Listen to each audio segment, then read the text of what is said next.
What if I told you that the difference between a racing, anxious mind and a calm, confident one could be as simple as changing what you allow into your mental space? I'm talking about those sneaky negative thoughts that slip into our daily routine, the doom scrolling, the toxic conversations, and even that one friend who always leaves you feeling so drained. Today, we're building your personal positive energy shield. And I promise you, this one shift will quiet that overthinking mind faster than everything you'd ever thought possible. Stick around because I'm sharing my foolproof 5-step system that will help you go from mental chaos to inner peace. Let's dive in.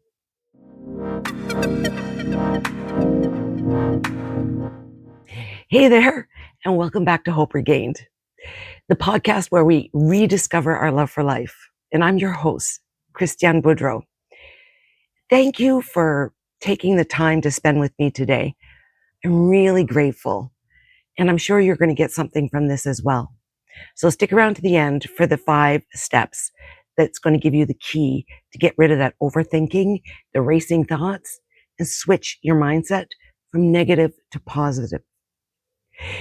So can we be real for just 1 second?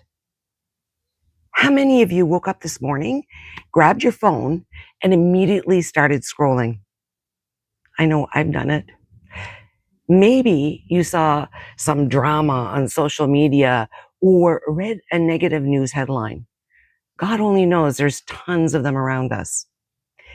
Or maybe you got that text, that negative text that you're dreading from that one person who's going through yet another drama, and they're ready to dump their problems on you. First thing in the morning, and suddenly your mind started racing, right? That's exactly what we're talking about today. How the energy that we allow into our space literally shapes our mental state. And more importantly, how creating boundaries around what we consume can be a game changer for quieting our overthinking mind.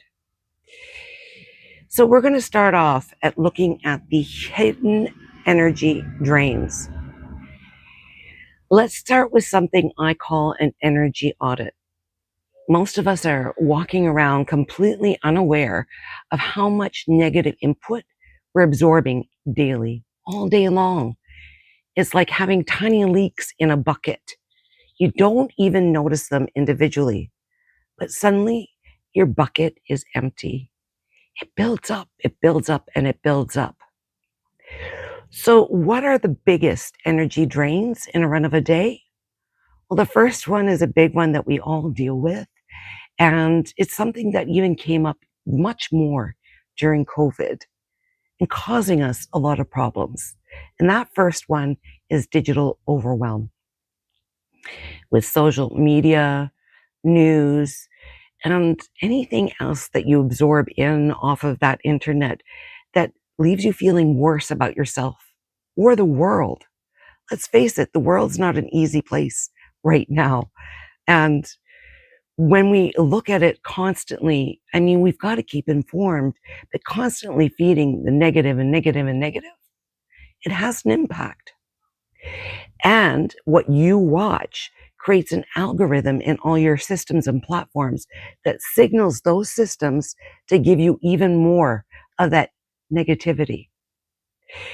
The next one is toxic relationships. And we all know what these are. We've had them or still have some of them in our lives. And some of them are hard to avoid. But from a positive mindset, they're easier to deal with. So the ones I'm talking about are the people that constantly have the drama. There's some sort of drama going on, or constant negativity, or they drain your emotional resources. The next hidden energy drain is environmental chaos. You'd be surprised at how much having that clutter around you really impacts your mental state.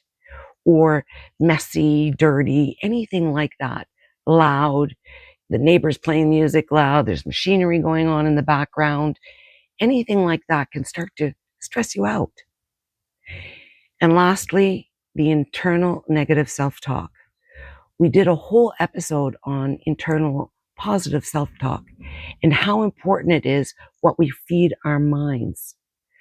That negativity is like that spoiled apple in the bag and can spread quite quickly and take over all the positivity. We don't want that.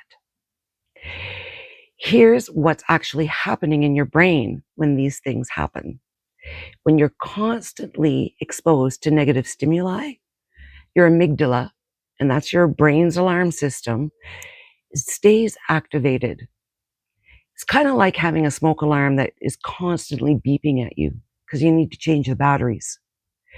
Well, it's the same thing in your brain, and your nervous system can't distinguish between real danger and perceived threats. So when you're consuming all that negativity, your brain is starting to think, ooh, there's always danger.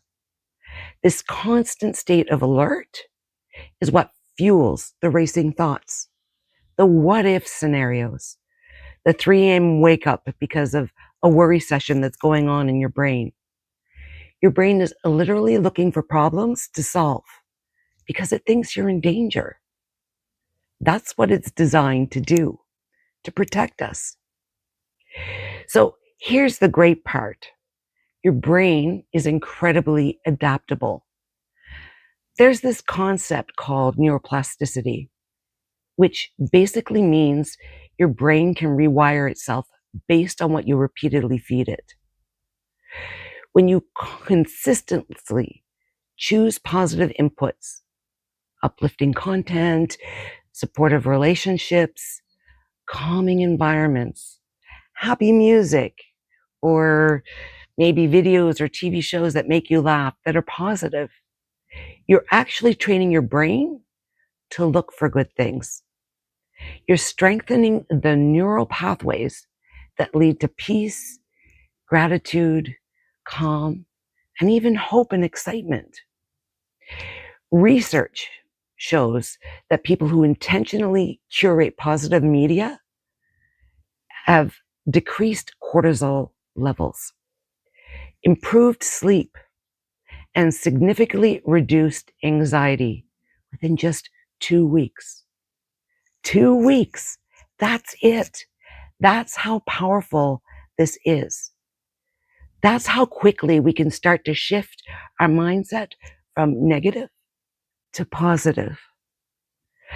I experienced it myself during my own healing journey when a lot had really happened, emotional, just distressing things.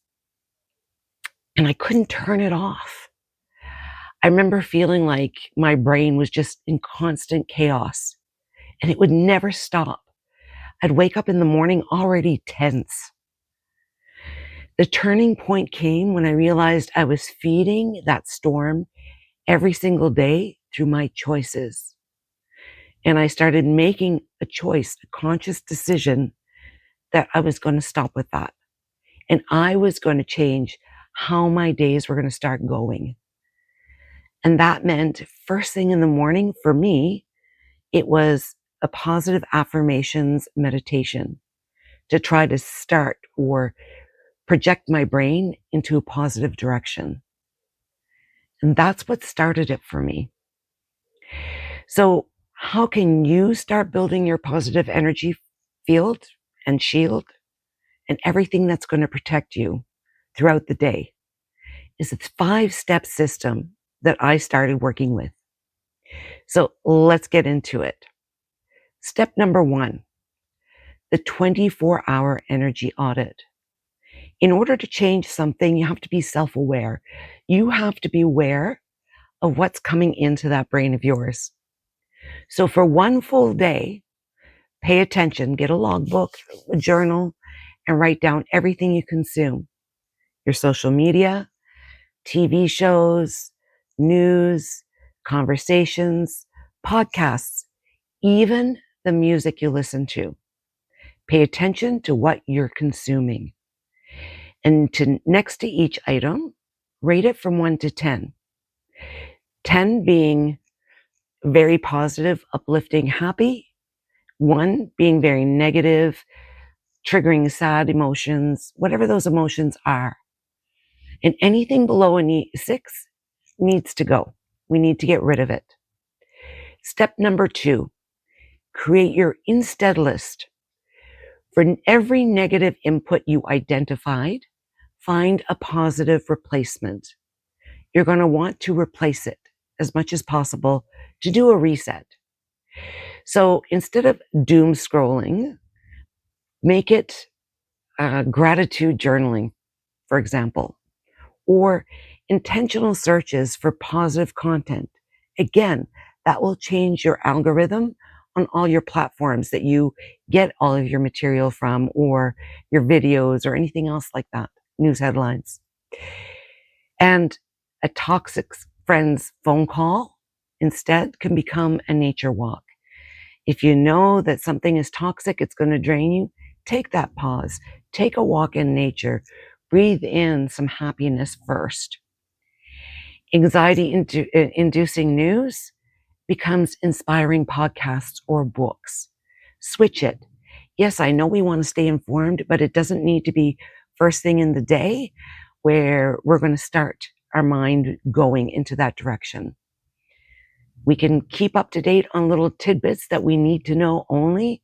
For now, we're focusing on shifting. Step number 3, design your sacred morning routine.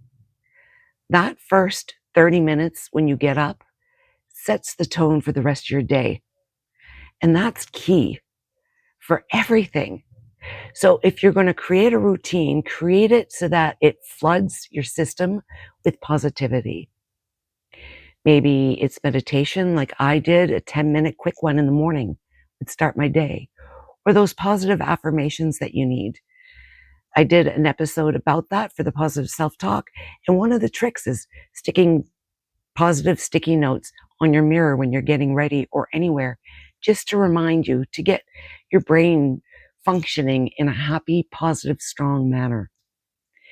Uplifting music with a big beat or good beat as you're getting ready for your day. Or reading something inspiring while you're having that cup of coffee. Protect this time fiercely. Step number 4 is setting digital boundaries. We talk about setting healthy boundaries. Well, digital counts too. Turn off the notifications for the apps that you don't use or that you don't need to be looking at first thing in the morning or the last hour before you go to bed. Unfollow accounts that bring you down. Look for the accounts that lift you up. Create phone-free zones in your house. You can shut it off, the notifications, the vibration, all of it, for that last hour before bed. Give yourself that downtime and keep those notifications shut off for that first 30 minutes to an hour in the morning too. You choose what you're going to feed your mind. Change your algorithm by intentionally seeking positive and uplifting content. It's your choice. Remember, we always have a choice. It's up to us. And surround yourself with your tribe. That's step number 5. The environment around you is key. So having those uplifting people in your life will start to change your mind as well.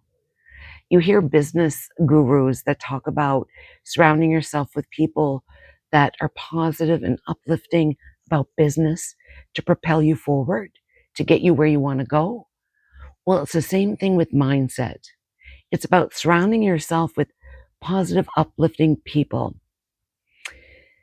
You can't always choose the people that you work with or family, but you can choose when you're going to let that come into you as far as the toxicity.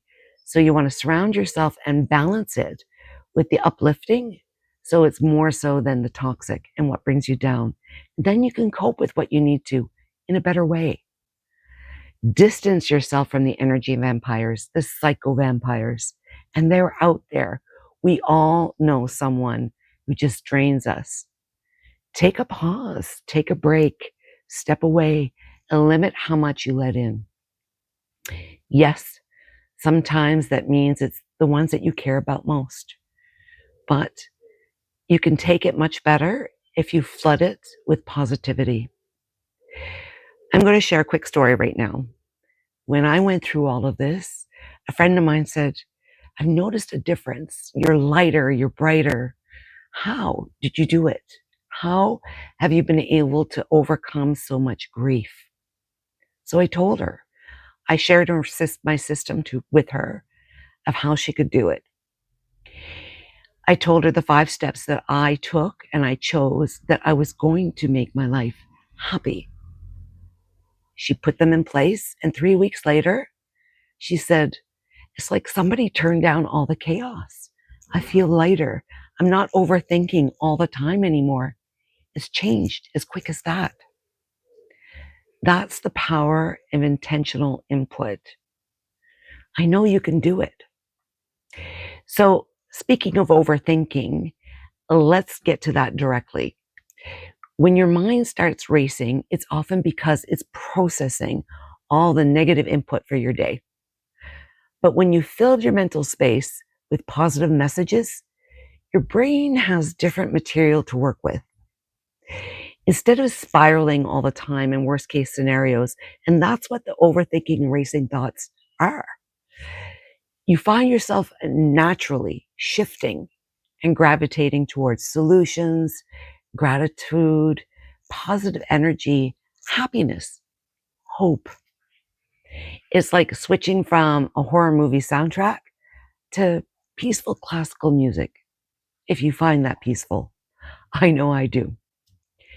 Your whole internal experience changes. The key is consistency, though. You have to keep working at it. You have to be intentional and make sure you stick with it. Your brain needs about 21 days to start forming a habit and changing those neural pathways. And it takes about 90 days to start sticking with it naturally. Be patient with yourself. Stop beating yourself up with that bat. You'll get there. Be patient to get through this process. You can do it. You're so worth it. Remember, you have way more power over your mental state than you realize. It's about the choices that you make about what you bring in, what you consume in that mind of yours. It's about choosing who to spend time with and what environment you're going to create around yourself. It sometimes is distracting and busy being in the middle of a city, for example, and the siren's always going, but you can choose to give yourself that quiet time in a quiet room where you don't hear it. So it's about a choice about the life that you want to live. And today is the day we're going to start making that good choice, that positive choice. Your overthinking mind isn't broken. It's just being fed a steady diet of chaos. And when you change that input, you're going to change the output. It's that simple and it's that powerful. I've created a free worksheet for you to help you implement these 5 steps. And you can find that on our website, www.hoperegained.com. If you go to this episode in the episodes tab, you will find the worksheet there that's downloadable and printable for you. It includes the template for your energy audit too, so that you remember what steps to take and what to go through. And you can write down what things are going to be positive for you and how you're going to shift it. All the steps are there. Before we wrap up, I want to leave you with this affirmation. I am the guardian of my energy. I choose what enters my mind, my heart, and my soul. I surround myself with positivity and I watch my life transform. Just say that to remind yourself you have control. You can find us on Instagram, Facebook, and TikTok, and on any of your favorite podcast platforms. And if there's somebody that you know that this can help, please share it with them. We want to build a strong, supportive community with all of you to help lift each other up. Again, we're changing our environment, right? And don't forget to subscribe so you don't miss a thing. because we have something new every week that's uplifting or helps educate us all. I love hearing from all of you because you have some ideas for me too. I'm still learning and I want to be able to share those ideas again so we can build a really strong community. I'm working on a project, so we'll soon have a place, a safe space where all of us people wanting to change and lift each other up can come together. So stay tuned for that as well.